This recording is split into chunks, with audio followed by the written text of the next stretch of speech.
మహాభారతము అరణ్య పర్వము ద్వితీయాశ్వాసము నారద మహాముని ధర్మరాజు వద్దకు వచ్చుట. ఈ విధంగా బృహదర్శ మహర్షి ధర్మరాజును వీడుకొని నిష్క్రమించాడు. పాండవులు అర్జునుడి రాకకై కోరుతూ అతడినే చూడాలనే ఆకాంక్షతో నిరీక్షిస్తూ ఉండగా ఆకాశమంతటినీ తన కాంతి చేత శోభిల్లజేస్తూ నారద మహర్షి వచ్చి తమ్ములతో కూడి ఉండే ధర్మరాజు చేత అతిథి సత్కారాలు పొంది ఈ విధంగా అన్నాడు.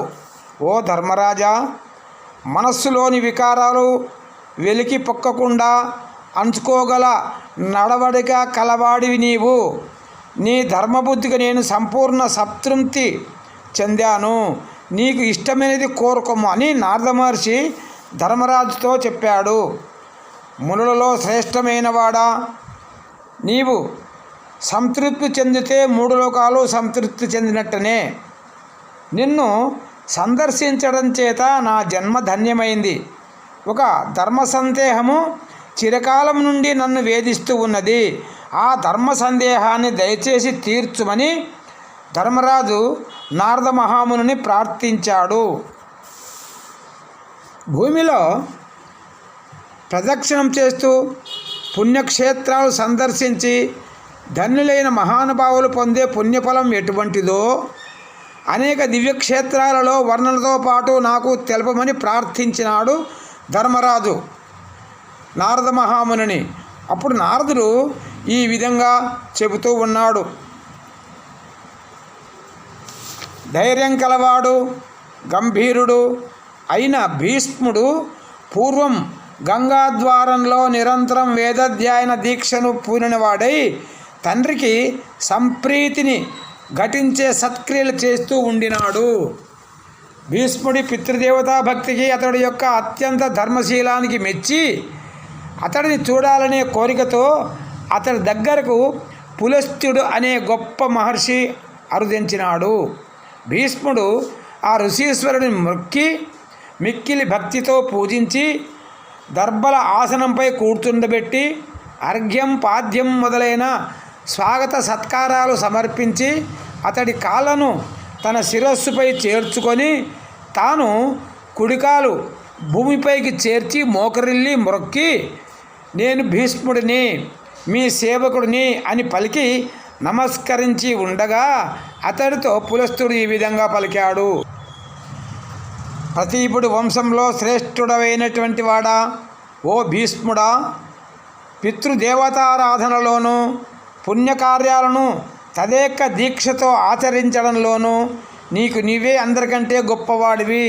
కావుననే నన్ను నీవు ఇంత నిష్ఠతో ఆరాధించావు. నీ ఇష్టం తెలిపేది మేలు చేకూర్చకుండా నా సందర్శనం ఎప్పుడూ వ్యర్థం కాజాలదు అని పులస్త్య మహర్షి పలకగా భీష్ముడు సంతోషించి, మునీంద్ర, నీకు నా పట్ల దయకలదేని ఈ విధంగా చెప్పుము అని అనగా, మనుజులకు అధిపతిపైన ఓ ధర్మరాజా, నన్ను నీవు అడిగిన విధంగానే పుణ్యమైన చరిత్ర గల పులస్త్య మహర్షిని భీష్ముడు అడిగాడు. ఆ పవిత్ర చరిత్రను భీష్ముడికి పులస్త్య మహాముని చెప్పాడు. దానినే నీకు ఇప్పుడు చెప్పగలను అన్నాడు. బుద్ధి ఇంద్రియ కర్మేంద్రియాలలో నిగ్రహం కల మనస్సు కలవారు, అహంభావం నుండి మనస్సును మరల్చి ఉన్నవారు, ఇతరుల నుండి ఎటువంటి ప్రయోజనాన్ని ఆపేక్షించక అపరిగ్రహ పరవ్రతాన్ని వైరాగ్యంతో ఆచరించేవారు, అల్పభోజనంతో తృప్తి చెందేవారు, ఎటువంటి ప్రయత్నాలు చేయకుండా ఉండి మిక్కిలి సంతోషంతో ఉండేవారు, సత్యసంధులు, సదాచారులు, శాంత స్వభావులు, ధర్మాత్ములు అయిన ఆ అఖిల తీర్థాలలో కృంకులుడిన పుణ్యఫలం సమస్త యజ్ఞాలు చేసినంత ఫలం పొందగలరు. అంటే ఆ పుణ్యక్షేత్రాల మహిమ ఎటువంటిదో చెబుతూ ఉన్నాడు ధర్మరాజుకు. దురదృష్టవంతులైన పాపాత్ములకు గొప్ప తీర్థయాత్రలు చేసిన పుణ్యం లభించడం సాధ్యమా అంటే పాపాత్ములు పుణ్యతీర్థాలను దర్శించజాలరు. ఈ విధంగా నారద మహర్షి ధర్మరాజుతో చెబుతూ ఉన్నాడు.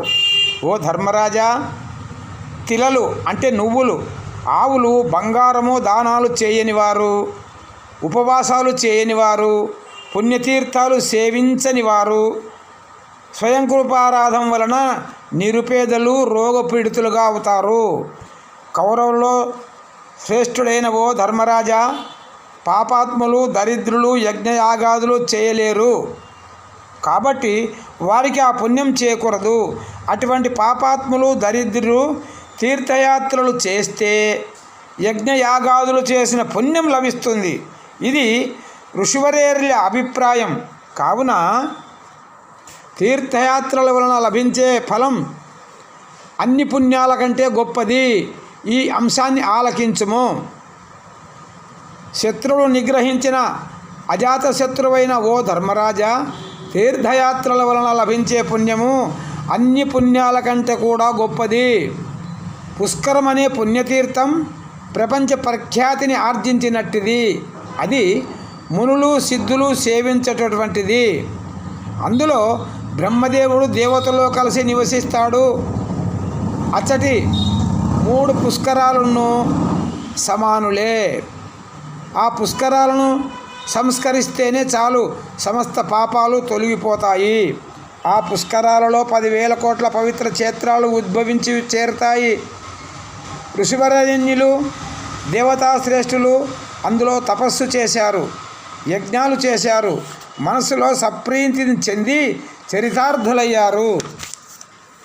ఆ పుష్కరాలలో స్నానం చేసి దేవతలకు, ఋషులకు, పితృదేవతలకు తర్పణాలు విడిచిన వారు 10 అశ్వమేధ యాగాలు చేసిన పుణ్యఫలాన్ని పొందగలరు. కార్తీక మాసంలో ఒక దినం పుష్కర తీర్థాన్ని సేవించడం 1 సంవత్సరం అగ్నిహోత్రం వేల్చితే లభించే పుణ్యంతో సమానము. దేవతలలో విష్ణుదేవుడు ఏ విధంగా గొప్పవాడుగా ఎన్నబడుతున్నాడో అట్లాగే పుణ్యతీర్థాలలో 3 పుష్కరాలు గొప్పగా ఎంచబడుతున్నాయి. పుష్కర క్షేత్రంలో 10 సంవత్సరాలు నివసించే వారికి సర్వయజ్ఞాలు చేసిన పుణ్యఫలం మరియు బ్రహ్మలోక ప్రాప్తి కలుగుతాయి. జంబూ మార్గంలో, తండులికాశ్రమంలోని అగస్త్యవటంలో కృంకులిడిన వారికి అంటే తర్పాలు విడిచిన వారికి అశ్వమేధ యాగం దక్కుతుంది. కణ్వాశ్రమం, ధర్మారణ్యం, యయాతిపతనం అనే పుణ్యక్షేత్రాలను సందర్శించే సర్వ పాపాలు నశిస్తాయి. మహాకాళం, కోటి తీర్థం సందర్శిస్తే అశ్వమేధ ఫలం లభిస్తుంది. భద్రవటం అనే రుద్రస్థానంలో రుద్రుని అర్చిస్తే గణాధిపత్యం లభిస్తుంది. నర్మదా స్నానం వలన, దక్షిణ సింధువులలో కునికిలియటం వలన, చర్మన్యాది నదీ తీర్థ జలాలలో స్నానం చేయటం వలన అగ్నిష్టోష్ట యాగఫలం దక్కుతుంది. పరమ పావనమైన వశిష్ఠాశ్రమంలో జనులు 1 దినం శాకాహారంతో కూరలు, దుంపలు తిని ఉంటే గొప్ప ధనం, ఐశ్వర్యం, 1000 గోవులను దానం చేసిన పుణ్యఫలాన్ని పొందగలరు. ఓ ధర్మరాజా, పింగం అనే తీర్థాన్ని సేవిస్తే 100 కపిల గోవులను దానం చేసిన పుణ్యఫలం కలుగుతుంది. కపిల గోవులను అనగా దూడతో కలిసి ఉండే గోవులను కపిల గోవులు అంటారు. అగ్నిహోత్రుడు సాక్షాత్కరించి ఉన్న ప్రభాస తీర్థంలో స్నానమాడితే అగ్నిష్టోమం, అతిరాత్రం అనే యజ్ఞాలలో చేసిన పుణ్యఫలం సంక్రమిస్తుంది. విష్ణుదేవుడు దూర్వాసుడికి వరమిచ్చిన వల్ల వరదానమని పేరొందిన వరదాతీర్థంలో స్నానమాడితే మరియు సరస్వతి నది సముద్రంలో కలిసే చోట స్నానం చేస్తే 1000 గోవులు దానం చేస్తే వచ్చే పుణ్యఫలం సంప్రాప్తిస్తుంది. ఓ ధర్మరాజా, ద్వారవతీపురంలో పిండారకమనే తీర్థంలో ఉంగరాల ఆకృతిలో త్రిశూల రూపంలో శోభిల్లే పద్మాలు కనిపిస్తాయి. ఆ పిండాక తీర్థంలో పరమశివుడిని పూజించి పాపం నుండి వైదొలుగుతారు. సింధు నది సముద్రంలో కలిసే చోట స్నానం చేస్తే వరుణలోకాన్ని సంపాదిస్తారు. శంకు కర్ణేశ్వరంలో శివుడిని నర్తిస్తే 10 అశ్వమేధ యాగాలు చేసిన పుణ్యఫలం లభిస్తుంది. వసుధార, వసుసరం అనే పుణ్యతీర్థాలలో స్నానమాడితే ధనలాభం కలుగుతుంది. సింధూత్తమ తీర్థంలో స్నానం చేస్తే బహు సువర్ణదానం చేసినంత ఫలం లభిస్తుంది. బ్రహ్మతుంగ తీర్థాల సేవ వలన సత్యలోకం సిద్ధిస్తుంది. శుక్రకుమారి క్షేత్ర యాత్రల వలన స్వర్గం లభిస్తుంది. శ్రీకుండలిలో బ్రహ్మదేవుడికి సమర్పిస్తే బంగారు చేపల గల విమల తీర్థంలో స్నానం చేస్తే దేవేంద్రుడితో కలయిక లభిస్తుంది. బడబ అనే తీర్థంలో అగ్నిదేవునికి నివేదన చేస్తే ఆ పుణ్యం తరగనిదై పితృలకు సంతృప్తి కలిగిస్తుంది. అది 1000 ఆవులను దానం చేస్తే వచ్చే పుణ్యకలం కంటే 1000 అశ్వమేధ యాగాలు సల్పిన పుణ్యం కంటే గొప్పది. ఓ ధర్మరాజా, దేవిక అనే పుణ్యక్షేత్రంలో ముక్కంటి దేవగణాలతో పాటు నివసిస్తాడు. ఆ క్షేత్ర సందర్శనం వలన ప్రజలకు సాటి లేని ధర్మ పురుషార్థం, కామ పురుషార్థం, అర్ధ పురుషార్థాన్ని సంప్రాప్తిస్తాయి. అటువంటి క్షేత్రంలో ఇక్కడ మేమే ముందు శివుడిని అర్చిస్తాం కాదు, మేమే ముందు అర్చిస్తామని శివుని పూజిస్తారు మహర్షులు. ఆ విధంగా ఆరాటం చెందుతారు. శివుడు అందరికీ సంతోషం సంఘటించటానికై 1,000,000 రుద్ర రూపాలలో ఆవిర్భవించాడు అక్కడ శివుడు. ఆ దివ్యక్షేత్రం భూమిపై రుద్రకోటి అనే పేరుతో ప్రసిద్ధికి ప్రకాశించుచున్నది. నరసుతుడవైన ఓ ధర్మరాజా, ఈ లోకంలో కురుక్షేత్రం, నైమిషతీర్థం, పుష్కరత్రయం అనే పుణ్యక్షేత్రాల చేత ప్రపంచ ప్రసిద్ధమై దాటరాని పాప సంఘాలన్నిటికీ సుధరుంగా విలసిల్లుతూ ఉంటాయి. సూర్యతేజంగల ఓ ధర్మరాజా, ఆ కురుక్షేత్రంలో నివసించే ప్రజలు స్వర్గలోక నివాసులే అని జ్ఞానులు ప్రవచనం.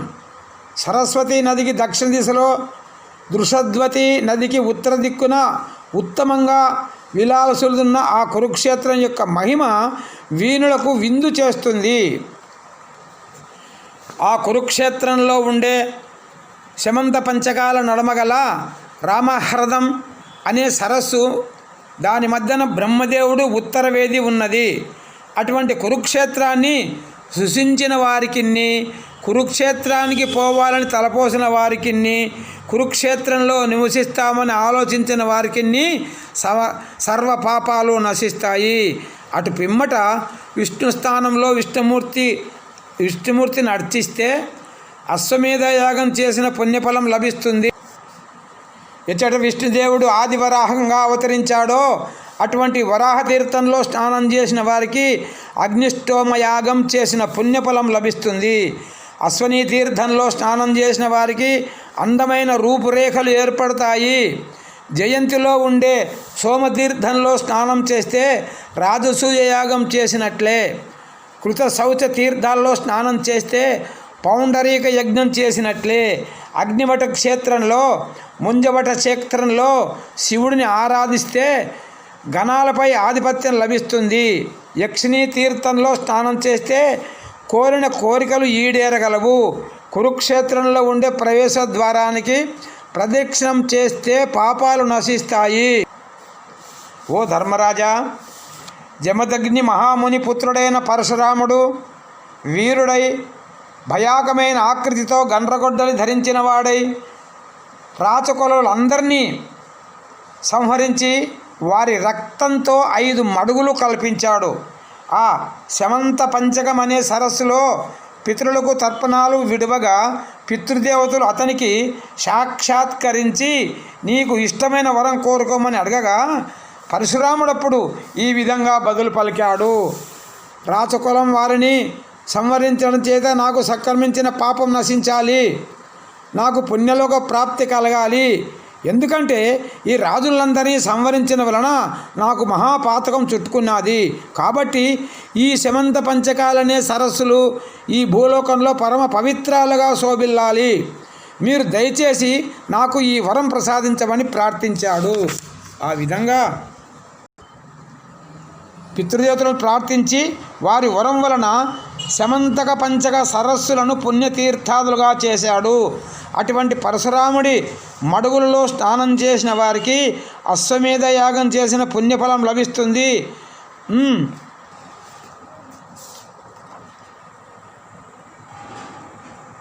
కాయశోధనం అనే తీర్థంలో స్నానం చేస్తే దేహ శౌచం సిద్ధిస్తుంది.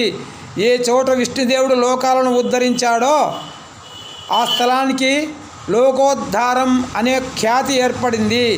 అతడ స్నానం చేసిన వారు తమ వంశాన్ని ఉద్ధరిస్తారు. శ్రీతీర్థంలో స్నానం చేస్తే సంపదలు కలుగుతాయి. కపిల తీర్థంలో స్నానం చేస్తే ఇంచుక ఎరుపు ఇంచుక నలుపు గల ఆవులను 1000 ఇంటిని దానం చేసిన పుణ్యఫలం లభిస్తుంది. సూర్యతీర్థంలో స్నానం చేసి ఉపవాసం చేస్తే సూర్యలోక ప్రాప్తి కలుగుతుంది. గోభవనం అనే తీర్థంలో స్నానం చేస్తే 1000 కొలది ఆవులను కలవారవుతారు. శంఖనీ తీర్థంలో స్నానమాడితే అందమైన ఆకృతి లభిస్తుంది. యక్షేంద్ర తీర్థంలో స్నానం చేసి తరండకుడనే ద్వారపాలకుడిని సందర్శించిన వారవుతారు. సరస్వతీ నదిలో స్నానం చేసిన వారు అగ్నిష్టోమ యాగం చేసిన పుణ్యఫలం పొందుతారు. మాతృతీర్థాన్ని సందర్శించిన వారికి సంతాన వృద్ధి కలుగుతుంది. బ్రహ్మార్తవం శరవణం అనే తీర్థాలు సందర్శించిన వారు సమస్త రోగాల నుండి విముక్తులవుతారు. వ్యాసవనం మనోజవం మధుబటి అనే తీర్థాలలో స్నానం చేస్తే 1000 ఆవులను దానం చేసిన పుణ్యఫలం లభిస్తుంది. కౌశికీ నది దృషద్వతి నది కలిసే చోట స్నానం చేసేవారు సమస్త పాపాల నుండి తొలగుతారు. కిందత్త తీర్థంలో ఒక ప్రస్థం కొలతగల తిరలు అంటే నువ్వులు దానం చేస్తే పితరుల రుణాన్ని తీర్చుకుంటారు. అహస్సు సుదినం అనే తీర్థాలలో స్నానం చేస్తే సూర్యలోక ప్రాప్తి కలుగుతుంది. తీర్థాలలో గొప్ప తీర్థం శ్రీశైలం. అందు దేవహ్రదంలో స్నానం చేసి భూలోకవాసులు ఆదిదేవుడైన శివుడిని పూజించి అభిష్టాలను అశ్వమేధ యాగం చేసిన పుణ్య ఫలాన్ని ఆర్జిస్తారు. పూర్వకాలంలో దేహరథ తీర్థంలో దేవేంద్రుడు 100 యాగాలు చేశాడు కాబట్టి మిగుల పవిత్రమైన కృష్ణవేణిలోని దేహరథ తీర్థంలో స్నానం చేస్తే సమస్త పాపాలు నశించిపోతాయి. పాండ్య పర్వతంలోని కావేరీ తీర్థంలో తుంగభద్రలో సముద్ర తీర్థంలో ఆ సమీపంలోని కన్యాకుమారి తీర్థంలోనూ స్నానమాడితే అశ్వమేధ యాగం చేసిన పుణ్యఫలం లభిస్తుంది. గాయత్రి స్థానంలో 3 రాత్రులు గాయత్రి మంత్రం జపం చేస్తే జన్మరాహిత్యం కలుగుతుంది. పెన్నా అనే మహానదిలో స్నానం చేసిన వారు నెమలి ఆకృతిలో హంస ఆకృతిలో ఉండే విమానాలపై విహరిస్తారు. గోదావరి స్నానం చేస్తే 10 అశ్వమేధ యాగాలు చేసిన పుణ్యఫలం దక్కుతుంది. పయోష్ణియు దండకారణ్యం శరభంగాశ్రమం శుక్రాశ్రమం జమదగ్ని మహామునిని సేవించిన శూర్పారకం దాక్షారామ క్షేత్రంలోని సమస్త గోదావరి తీర్థంలోనూ స్నానం చేసిన పుణ్యఫలాలు పుణ్యలోకాలు శుద్ధిస్తాయి. ఇక చిత్రకూటంలో మందాకిని సేవించి పితృస్థానంలో కుమారస్వామిని పూజించి అగ్రస్థానంలో శివుడిని అర్చించి శ్రీరామచంద్రుడు ఒకనాడు నివసించిన శృంగేబేరపురంలోని గంగలో స్నానం చేసి శివుడిని అర్చించిన వారు పాపాల నుండి విముక్తి తొలగుతారు. యాగాలు 100 చేయటం కంటే ప్రయాగలో నివసించడమే మేలర్తాయని భావించి ఋషులు యోగీశ్వరులు సిద్ధులు సాధ్యులు నాగులు మది నిండారిన సంతోషంతో అచట ఉంటారు. కావున ప్రయాగ బ్రహ్మదేవుడి ఆ యజ్ఞ వేదిక కాబట్టి అందులో నిరంతరం 3 అగ్నికుండాలలో త్రేతాగ్నులు వెలుగుతూ కనిపిస్తాయి. అంతేగాక వేదాలు యజ్ఞాలు సాకారాలైన 60 కోట్ల 10,000 తీర్థాలు కలిసి చేరి గంగా యమునా సంగమంలో ఆ పవిత్ర తీర్థాన్ని సేవిస్తూ ఉంటాయి. అచట స్నానం చేసిన వారు అశ్వమేధ యాగం చేసినంత పుణ్యఫలం లభిస్తుంది. సత్యవ్రతాన్ని ఆచరించే వారికి చతుర్వేదాలను అధ్యయనం చేసిన వారికి లభించే పుణ్యలోకాల ప్రాప్తి పొందగలరు. తేట తెల్లంగా తీర్థాలను గురించి వర్ణన చదివిన వారు ఆలకించిన వారు అయినా ధన్యాత్ములై సజ్జనులకు మేలు కలుగుతుంది. సమస్త తీర్థాలలో స్నానం చేస్తే వచ్చే పుణ్యము పెక్కు క్రతువులు చేస్తే వచ్చే పుణ్యం కంటే గొప్పదని భావిస్తారు. కావున ఓ ధర్మరాజా, ఎల్లవారు పుణ్యతీర్థాలలో స్నానం చేయలేరు. నోములు నోచిన వారు, చెడ్డవారు, శుచిత్వం లేనివారు, ఉపవాసాలు చేయనివారు, తీర్థయాత్రలు చేయనేరరు. నీవు ప్రకాశించే మంచి గుణాలు కలవాడివి, సర్వధర్మాలను ఎరిగిన వాడివి. కాబట్టి తీర్థాలను సేవించడానికై శుభప్రదంగా వెళ్ళిరమ్ము, నీ కోరిక ఈడేరుగాక. ఆ విధంగా సర్వ పుణ్యతీర్థాల వృత్తాంతం చెప్పిన పులస్త్య మహర్షి మాట చొప్పున తొలి భీష్ముడు సకల పుణ్యతీర్థాలు సేవించి ధన్య అయ్యాడు. కాబట్టి నీవు కూడా తీర్థయాత్రలు చేసి ఆ విస్తరించిన సద్గుణాలకు ఆశ్రమైన వాడా, ఓ ధైర్యవంతుడా, ఓ ధర్మరాజా,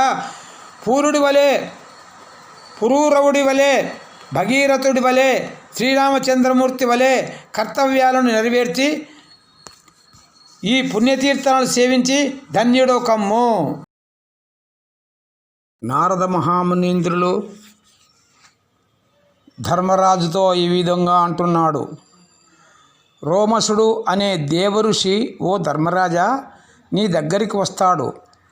ఆ మహర్షి ప్రబోధం చెప్పున నీవు మీ పురోహితుడైన దౌమ్యుడు అనుమతిని పొంది నీవు తీర్థసేవ చేయము అని చెప్పి నారదుడు నిష్క్రమించగా అజాతశత్రుడైన ధర్మరాజు దౌమ్యుని చూచి ఈ విధంగా పలికాడు. మా అందరికీ విసుగు విరామం లేకుండా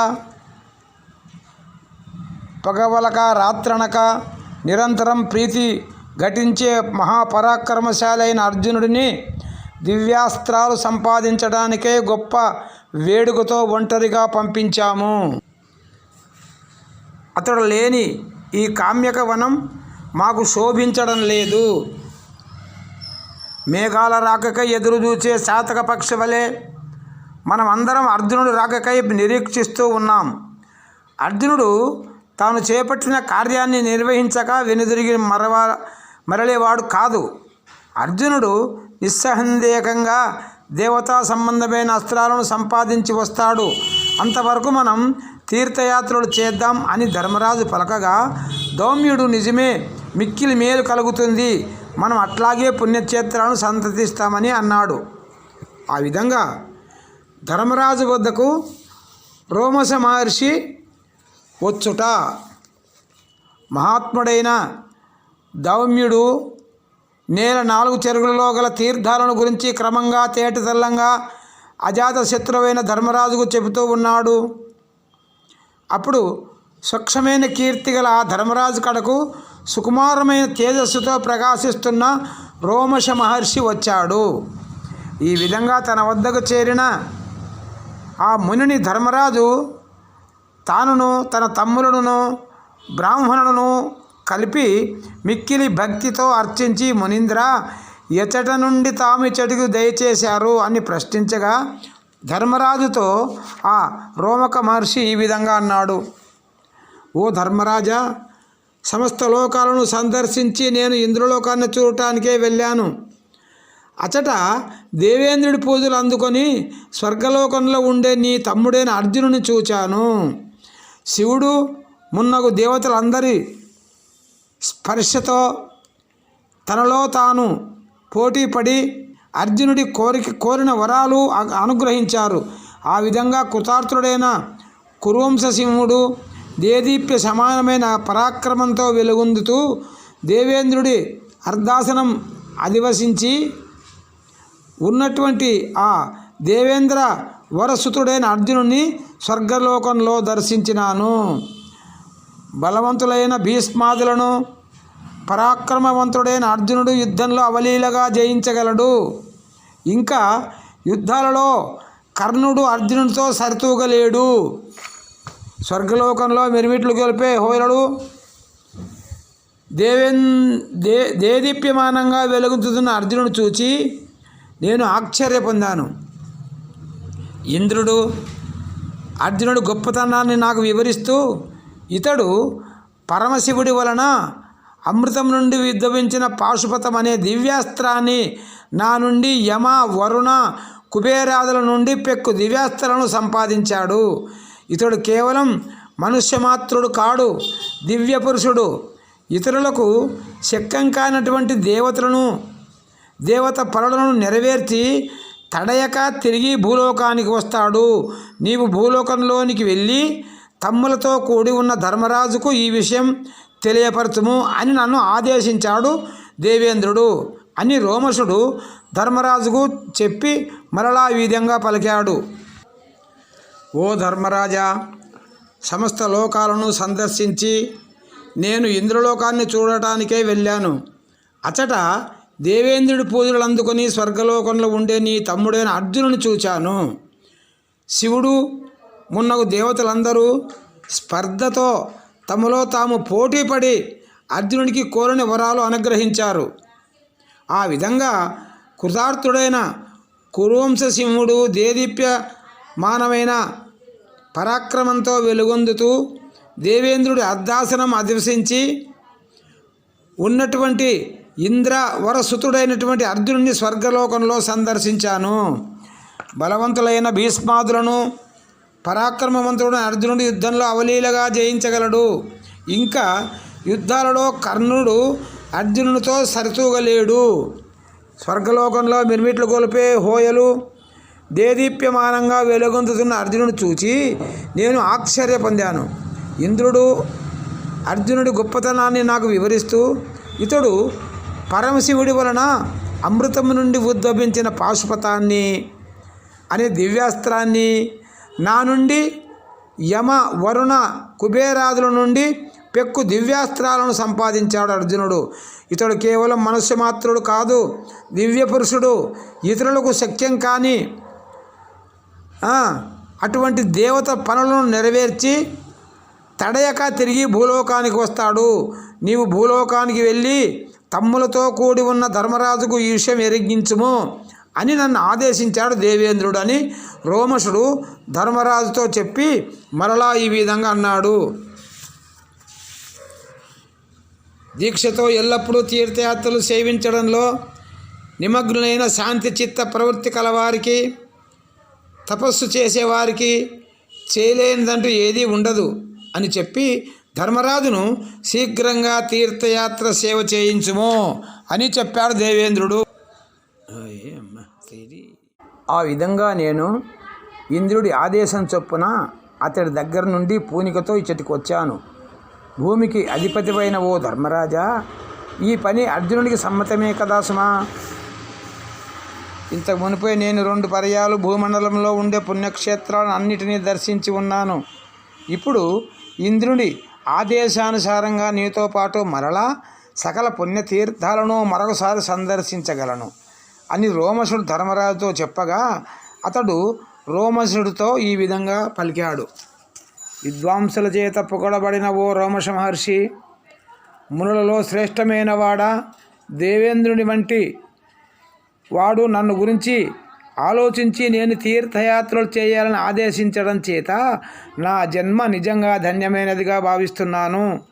మరి నీ వంటి మహానుభావుడు సహాయ యాత్రికుడై నాతో ఉండి నాకు తోడుండడం పేర్కొనదగిన పెద్ద విశేషం కదా.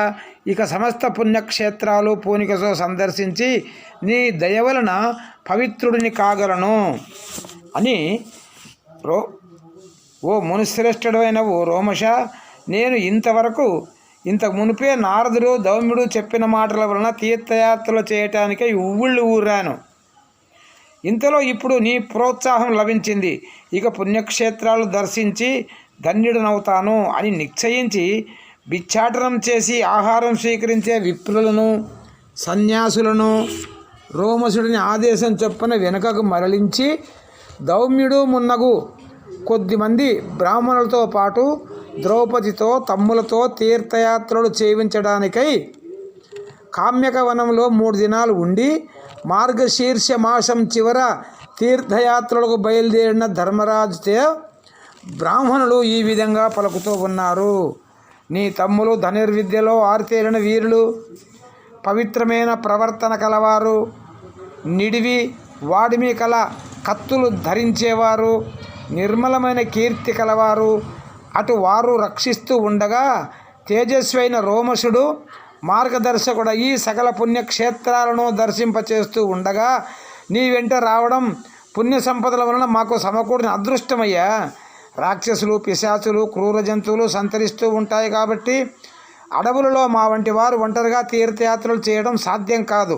కాబట్టి మేము మీతో పాటు వస్తాం అని విప్రులు అర్థించగా ధర్మరాజు అందుకు సమ్మతించాడు. అప్పుడు పరాశర మహర్షి పుత్రుడైన వేదవ్యాసుడును పర్వత నారదులును మంచి గుణాల చేత గొప్పవారు పేరెక్కిన వారును పవిత్రులను తీర్థయాత్రలకు వెళ్ళటం ప్రారంభించిన వారును అయిన పాండవులను మిక్కిలి సంతోషంతో చూడవచ్చి విస్తారమైన తపస్సే ధనంగా కలవారును లోకాల చేత పూజింపబడే వారును సత్యసంధులను అయిన మహర్షులు ధర్మం ఆచరించడంలోనే నిత్యముగా ఆలోచన కలవారైన ఆ పాండవుల చేత అర్చించబడిన వారై దయతో వాళ్ళకు ఈ విధంగా చెప్పారు. దేహానికి సంబంధించిన నియమాలు మానుష వ్రతాలు. ఓ ధర్మరాజా, స్పర్ధంగా వినండి. దేహానికి సంబంధించిన నియమాలు మానుష వ్రతాలు. మనస్సును బుద్ధిని శుచిగా ఉంచేవి దేవవ్రతాలు. అటువంటి రుజుత్వం కలిగి నోములను మాత్రమే ఆచరిస్తూ తిన్నని నడవడిక కలవారైన తీర్థయాత్రలు చేయండి. పుణ్యక్షేత్రాలను సందర్శించడంలో ప్రసిద్ధికెక్కిన 8 మంది సార్వభౌములు వారు ఎవరెవరనగా వినండి. మహాభిషుడు, నాభాగుడు, భరతుడు, భగీరథుడు, ముచుకుందుడు, మాందాత, సగరుడు, సార్వభౌముడు, అష్టకుడు, రోమపాదుడు అనే పూర్వ చక్రవర్తుల వలె సమస్త లోకాలలోని సుఖాలను పొందండి అని చెప్పి మునివరేణ్యులు 3 నారద పర్వత వ్యాస మహర్షులు వెళ్ళారు. అప్పుడు ధర్మరాజు రోమశుడితో ఈ విధంగా పలికాడు. ఓ రోమశ మహర్షి, భూలోకంలో అధర్మపరులైన దుర్జనులకు అభివృద్ధి కలుగుతున్నది. అంతేకాక పవిత్ర చరిత్రలు ధర్మాత్ములైన వారికి మంచివారికి భరింపరాని కష్టాలు దాపరిస్తున్నాయి. ఇదేమిటి న్యాయం? ఇదెక్కడ న్యాయం అని. అంతేగాక ప్రాణాలు లేనట్టు అయినప్పటికీ కొండలు, నదులు, సరస్సులు పుణ్యతీర్థాలై ఏ కారణం చేత పాపాలను తొలగించి మనుష్యులను పవిత్రులుగా చేయగలుగుతున్నాయి అని ధర్మరాజు రోమశ మహర్షిని ప్రశ్నించాడు. ఆ విధంగా ప్రశ్నించిన ధర్మరాజుతో భూమిపై అధర్మ ప్రవర్తన కలవారి అభివృద్ధి స్థిరంగా ఎంతో కాలం నిలవనేరదు. ఓ ధర్మరాజా, అధర్మ ప్రవర్తన కలవారి అభివృద్ధి స్థిరంగా ఎంతో కాలం నిలవలేదు, తప్పకుండా నాశనమైపోతుంది. ఇక మా కన్నుల ముందే ఎందరో రాక్షసులు చెడు గర్వంతో చెలరేగి దుర్మార్గులై ప్రవర్తించి అభివృద్ధి చెందిన వారు వేలకు వేలు నశించిపోయినారు కదా. ఓ ధర్మరాజా, దేవతలు ధర్మ ప్రవర్తన కలవారు కావున అభివృద్ధి పొంది నిత్య కళ్యాణ శోభతో సాటిలేని బలంతో విలసిల్లుతూ ఉన్నారు. ఓ ధర్మపుత్ర, ఇప్పుడు చూడు, ధృతరాష్ట్రుని కొడుకులు అధర్మ ప్రవర్తన చేత నేడు పెంపు పొందినప్పటికీ వారు చేసే చెడ్డ పనుల ఫలితంగా రాక్షసుల వలె వారు అనతి కాలంలోనే విధిచే నాశనం కావడం తప్పదు. నాశనం కావింపబడతారు సుమా. అధర్మపరులకు పతనం ఏ విధంగా దాపురిస్తుంది అని ప్రశ్నిస్తే సమాధానం ఇది. ఆ అధర్మ ప్రవర్తన కలవారిలో గర్వం ఉద్భవిస్తుంది. గర్వం వలన స్వాభిమానం ఏర్పడుతుంది. స్వాభిమానం వలన కోపం వస్తుంది. కోపం వలన సిగ్గుపోతుంది. నడవడక చెడుతుంది. సిగ్గును సత్ప్రవర్తనను లేని వారికి నిగ్రహం, శోభ అంటే సంపద విడిచిపెట్టిపోతాయి. కావున మీరు దేవతలతో సమానులు. ధర్మం కల పనులలో మాత్రమే పురుషాంకారం నెరవేయటానికి ఇష్టపడేవారు. యుద్ధంలో దేదీప్యమైన శోభ విలసిల్లేవారు. ఘోర యుద్ధంలో శత్రువును జయించేవారు అవుతారు మీరు అని ఆ రోమశ మహర్షి చెప్తా ఉన్నాడు ధర్మరాజుతో. ధర్మాత్ములైన దేవతలు, ఋషులు ఆశ్రయించడం వలన పుణ్యక్షేత్రాలు పవిత్రాలై అన్ని కోరికలను ఈడేర్చే మహిమ కలవై ఉన్నాయి. తీర్థయాత్రల వలన, యజ్ఞాల వలన, విప్రుల ఆశీస్సుల వలన జనులు పరితాపాలు నశించి మేలు పొందుతారు అని రోమశుడు ధర్మరాజుతో చెప్పాడు. పాండవులు ఆ ముని వలన వేరువేరు ధర్మ సూక్ష్మాలు తెలుసుకుంటూ పయనించి నైవిషం, అశ్వతీర్థం, గంగాఘోషం, కన్యాతీర్థం, గోమతి, బాహుద, మహానది, దేవతల యజ్ఞం చేసిన ప్రయాగ, అన్నిటికంటే ప్రయాగ క్షేత్రం మహాపుణ్యప్రదమైంది. గంగా యమున సంగమం కలది అనే తీర్థాలలో స్నానం చేసి ప్రయాగలో కొన్నాళ్ళు నివసించి వేదవేత్తలైన విప్రువులన వేదాలలోని పరమార్థాలను తెలుసుకొని ప్రయాణాలు చేసి పెక్కు పుణ్యనదుల పుట్టిన చోటైన గయ పర్వతాన్ని, రామసరాన్ని, బ్రహ్మసరాన్ని, వైవస్వత తీర్థాన్ని చూచి గయలో అక్షయపటంలో ఋషులు నిర్ణయించిన పద్ధతిలో 4 నెలలు పట్టే యజ్ఞాలు చేసి ఋషుల వలన పుణ్యమిచ్చే కథలు వింటున్న సమయంలో శమఠుడు అనే ఒక ఋషి ధర్మరాజుతో ఈ విధంగా అన్నాడు. ఓ ధర్మరాజా, అదూతరజుడి అనుగుపుత్రుడైన గయుడనే రాజర్షి చెట బ్రహ్మసరంలో పూర్వం చేసిన యజ్ఞాలలో ప్రజలు తినగా శేషించిన అంటే మిగిలిన అన్నం 25 కొండలుగా గుట్టలుగా పడింది. ఆ యజ్ఞాలలో గయుడు ఇచ్చిన దక్షిణ సంఖ్యలను, నక్షత్రాల సంఖ్యను, ఇసుక రేణుల సంఖ్యను జనులెవరూ తెలుసుకొనలేదాలరు. ఆ గయుడి పేరు మీద విలసిల్లింది ఈ గయాక్షేత్రము. అంటే గయాక్షేత్రము గయుడి వలన విలసిల్లిందన్నమాట. గయాక్షేత్రం పితృదేవతలకు మిక్కిలి ప్రీతిపాత్రమైంది. ఇచట పిండ ప్రదానం చేసిన వారికి కోరిన కోరికలు అన్నీ నెరవేరుతాయి. శమఠుడని మహర్షి గయా మహాత్యాన్ని ధర్మరాజుకు వినిపించాడు. పిమ్మట వారందరూ అగస్త్యాశ్రమానికి వెళ్ళారు. అచట ధర్మరాజు రోమసులతో ఈ విధంగా అన్నాడు. అగస్త్య మహర్షి వాతాపిని ఏ విధంగా చంపాడు? అగస్త్య మహర్షి సజ్జనులతో సత్కరింప తగిన వాడనిన్ని, విస్తారమైన తేజస్సుతో వెలుగొందే మహానుభావుడనని విన్నాను.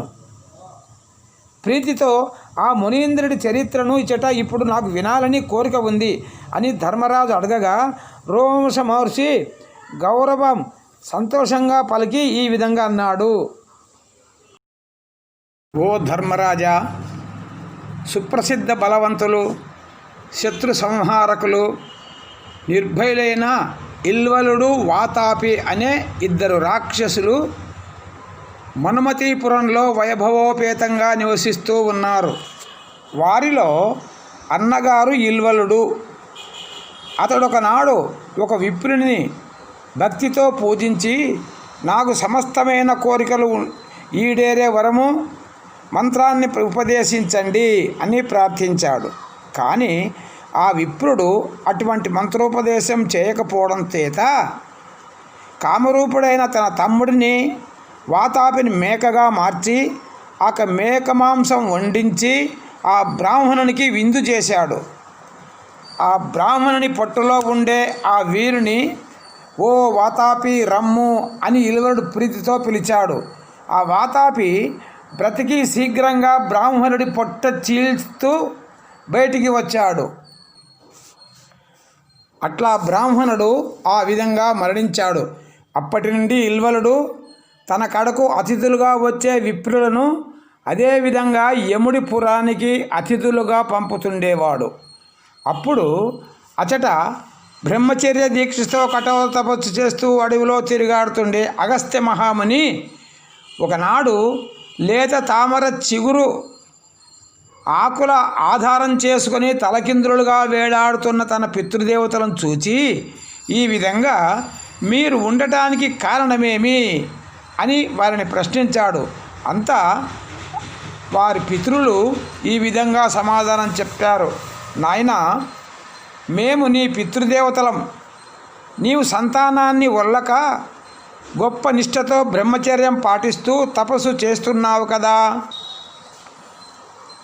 అదే కారణం చేత నీ పితరులవైన మేము మాకు ఉత్తమగతులు లేకపోయాయి.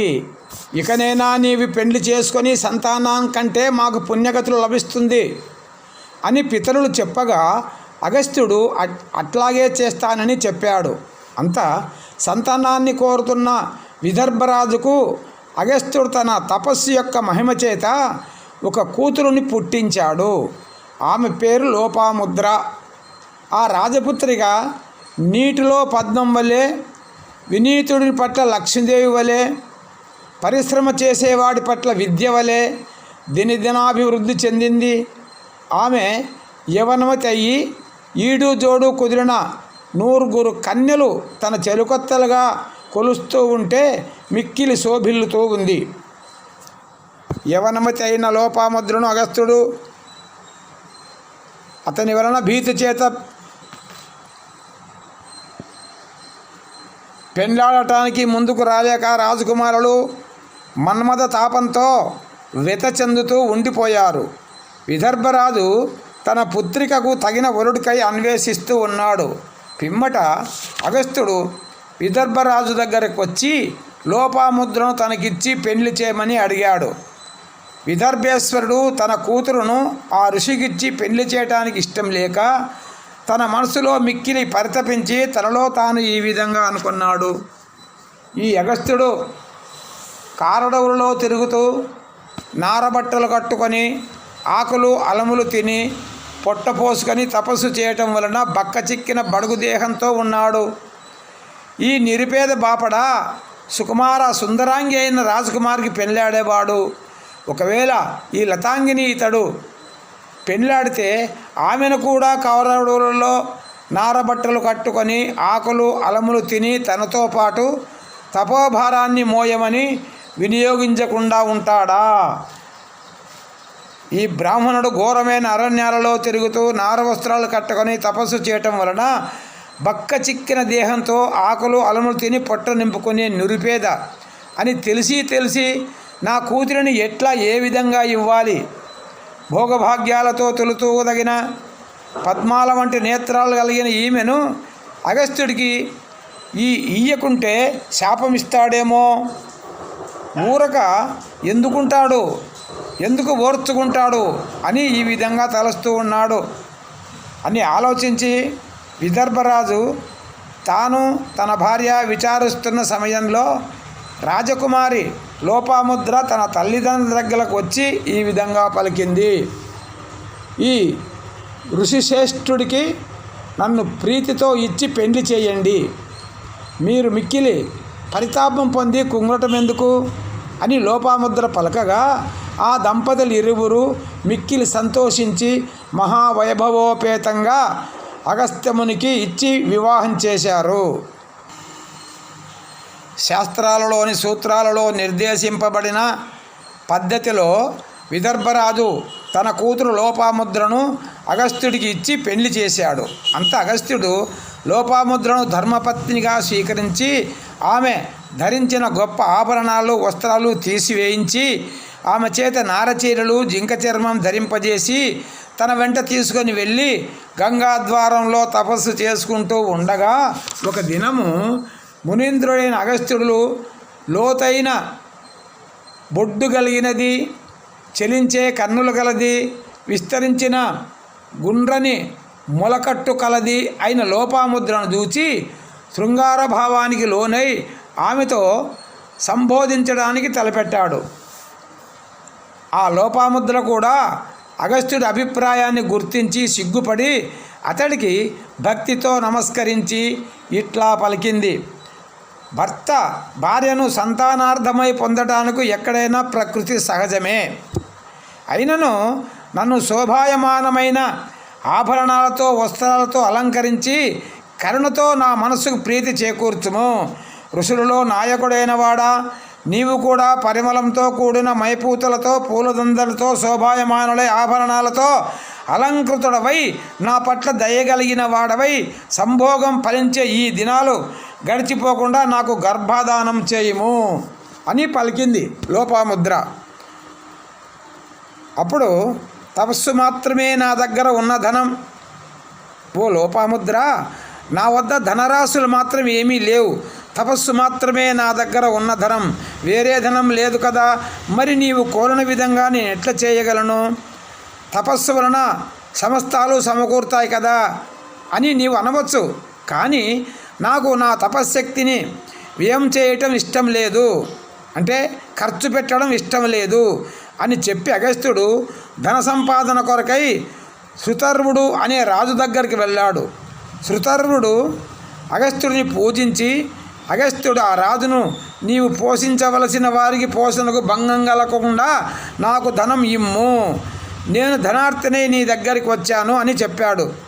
శృతర్వుడు తన ఆదాయ వ్యయాలను సమానమని, తన వద్ద మిగులు ధనం లేదని బదులు చెప్పాడు.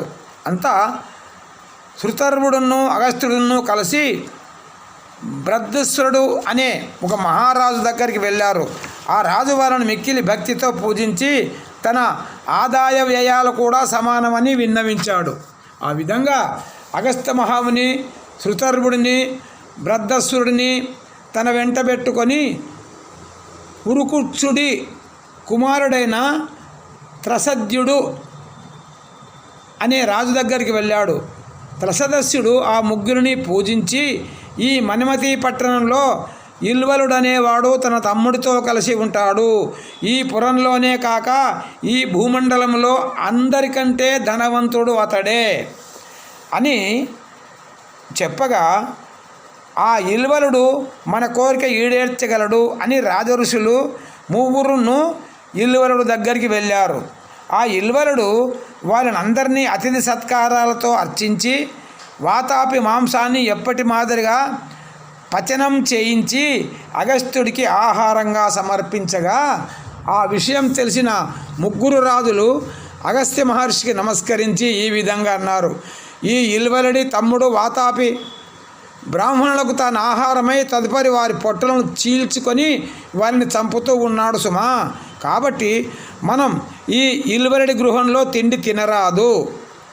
ఇప్పుడు ధనమిస్తే ప్రీతితో పరిగ్రహించి వెళుదాము అని ముగ్గురు రాజులు అగస్త్యుడికి తెలిపారు. మిక్కిలి గొప్పవాడైన అగస్త్య మహర్షి వారి మాటలకు భీతి చెందక మిక్కిలి ప్రీతితో పీక వరకు ఆ భోజనం తిని మొక్కబోని బలంతో శోభిల్లాడు. ఇల్వలుడు ఎప్పటివలే తన తమ్ముడిని పిలిచాడు. ఆ సంగతి గుర్తించిన అగస్త్య మహాముని పొట్ట నిమురుకుంటూ గుర్రున తేర్చాడు.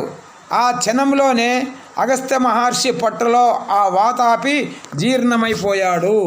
కావున ఇల్వలుడు అగస్త్యముని మహిమకు భయపడి విషాదం చెంది తాను ఖిన్నుడైనప్పటికీ తన మోసం బయటపడకుండా పైకి సంతోషంగా తన్మయుడైనట్టు నటిస్తూ ఆ ఋషికి నమస్కరించి ఆయన రాకకు గల కారణాన్ని తెలపమని వేడగా, అతడికి అగస్త్య మహర్షి ఈ విధంగా బదులు పలికాడు. ఆ విధంగా అగస్త్య మహాముని ఇల్వలతో, ఓ ఇల్వల, ఈ రాజ్యాలతో నేను ధనార్థినై వచ్చాను, నీవు ధనాఢ్యుడు అని విని ఉన్నాను అని అగస్త్య మహర్షి ఉడవగా, మీరు కోరిన మేరకు మీకు ద్రవ్యాన్ని ఇస్తాను అని ఇల్వలుడు బదులు పలికాడు.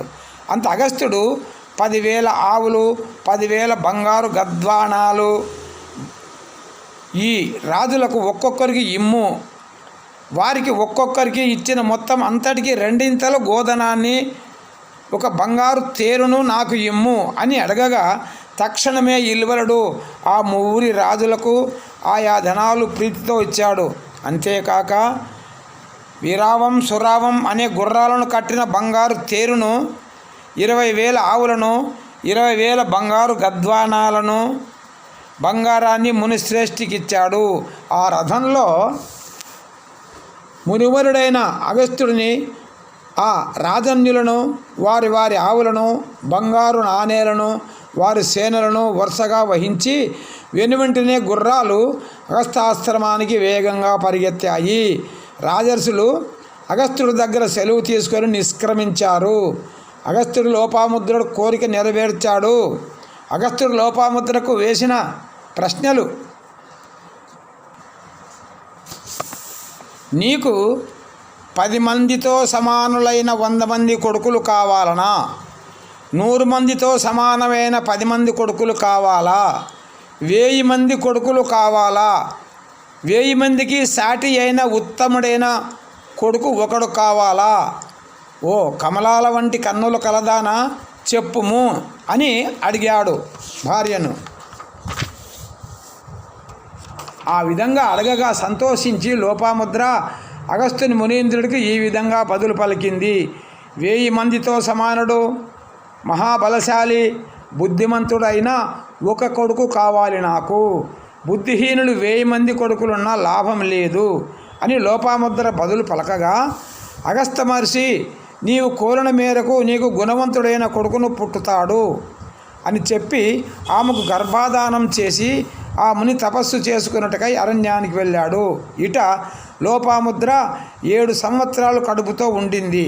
అంతా సుకుమారైన లోపాముద్రకు ప్రపంచమంతా వెలుగొట్టేటట్లు సూర్య తేజస్వైన కొడుకు, నిష్కలంకుడు, దృఢస్యుడు అనే పేరు కలవాడు, వేదాలను అంతరార్థాలతో వల్లవేసేవాడు జన్మించాడు. ఆ దృఢస్యుడికి తేజస్వి అనే పేరు గల ఋషి పుట్టాడు. అతడు మితిలేని ఒంటకట్టెలను బరువుగా సులువుగా మోయగలడం చేత అతడికి యుగ్మవాహుడు అనే నామాంతరం ఏర్పడింది. ఈ విధంగా అగస్త్యుడు పుత్ర పౌత్రవంతుడు అవటం చేత అతడి పితృదేవతలకు పుణ్యగతులు ఏర్పడ్డాయి. ఇది వైశంపాయన మహర్షి చేత చెప్పబడిన కథా విధానం మిక్కిలి మనోహరమైంది. ఈ విధంగా ఇది సమస్త సుకవుల బృందం చేత ప్రస్తుతింపబడిన నన్నయ భట్టు రచించిన శ్రీ మహాభారతంలో 18 పర్వాలలో 3వదైన అరణ్య పర్వంలో బృహదస్యుడి దర్శనమున్నో, నలోపాఖ్యానమున్నో, నారదుడి రాకయున్నో, సకల పుణ్యక్షేత్ర వర్ణనమున్నో, రోమసుడు వచ్చి అర్జునుడు క్షేమ వార్త చెప్పటమున్నో, పాండవులు తీర్థయాత్రలకు వెళ్ళటమున్నో, అగస్త్యుడు కథయున్నో, లోపాముద్ర వివాహమున్నో, వాతాపి భక్షణయున్నో అనే అంశాలు కలది 2వ ఆశ్వాసం. అరణ్య పర్వంలో 2వ ఆశ్వాసం సమాప్తము.